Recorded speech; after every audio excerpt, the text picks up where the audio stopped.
Well, friends, Donald Trump is now on record as promising a bloodbath if he's not reelected. How should the criminal justice system respond?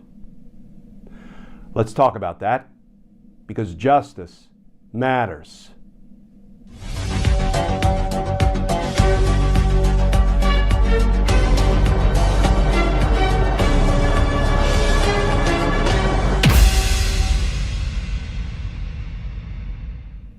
Hey all, Glenn Kirshner here. So friends, can we talk about Donald Trump's recent bloodbath comments and the implications of a defendant who is on pretrial release in 4 felony cases, promising that the country will experience a bloodbath if he doesn't get what he wants? Let's start with the new reporting. This from Rolling Stone. Headline: Trump says there will be a bloodbath and elections will end if he isn't reelected. And that article begins, Donald Trump appeared at a rally hosted by Super PAC Buckeye Values in Dayton, Ohio on Saturday, supporting Bernie Moreno, the Senate candidate vying for the GOP primary, who Trump endorsed. Of course, it would not be a Trump rally without him spouting off about the election he lost being rigged and talking in near apocalyptic terms should he not be reelected this year. Quote, now, if I don't get elected, it's going to be a bloodbath for the whole, that's going to be the least of it. It's going to be a bloodbath for the country. That'll be the least of it, close quote, he warned. Later, he went as far as ominously implying that voting as we know it won't exist if he loses. Quote, I don't think you're going to have another election in this country if we don't win this election, close quote, Trump said.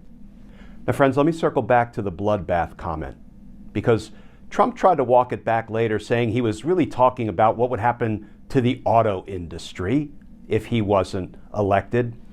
But his words belie that. Indeed, they contradict that BS walkback. After he kind of yammered and slurred his way through something about the auto industry, he then pivoted. And let's go to his words again. He said, if I don't get elected, it's going to be a bloodbath for the whole, that's going to be the least of it.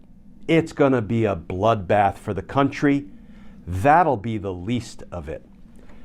So when he was talking about the bloodbath for the country that would result if he wasn't elected, when he said that'll be the least of it, he was setting aside his yammering about the auto industry. He pivoted. He's like, oh, the auto stuff, that'll be the least of it. If I'm not elected, there will be a bloodbath. What was he doing there, friends? Remember, Proud Boys, stand by, right? Now it will be a bloodbath. There will be a bloodbath for the country. Do you all hear me? Am I sending the signal clearly enough? Do what I say. There will be a bloodbath. This is no different than Come to DC on January 6th will be wild. If you don't fight like hell, you won't have a country anymore. Stand by. There will be a bloodbath. You hear my command, MAGA? This from a man who is on pretrial release in 4 felony cases, 2 federal and 2 state. You know what the law provides, friends? You probably do if you've watched any of my Justice Matters videos over the past 6 months or a year.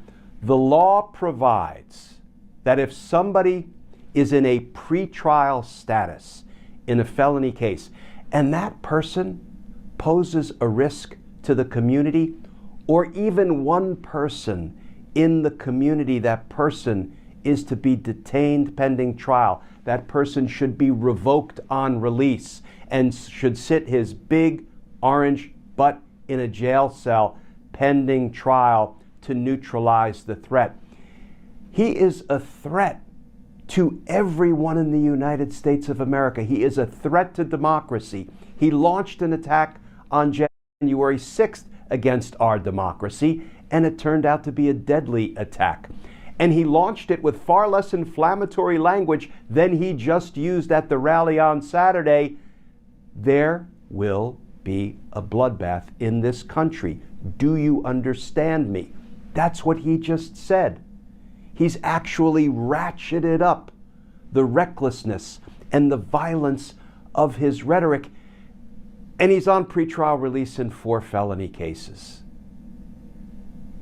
Will the criminal justice system writ large just receive this latest deadly threat with a yawn? Or will they apply the law as it was intended to be applied? If somebody poses a danger to the community, to even one person in the community, they are to be detained pending trial. Can you imagine, friends, if somebody was on pretrial release in, let's say, a homicide case, and while on pretrial release, that person said, if I don't get what I want, there's going to be a bloodbath. Do you know how quickly that person would be revoked on pretrial release and put in pretrial detention, as the law provides? The law needs to be prodded into wakefulness, on the danger presented by Donald Trump.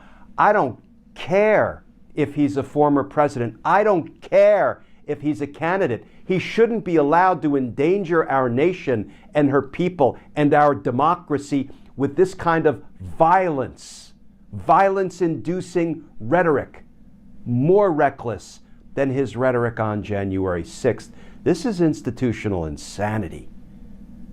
If the institutions of government just receive this with a shrug. I mean, do what the law provides.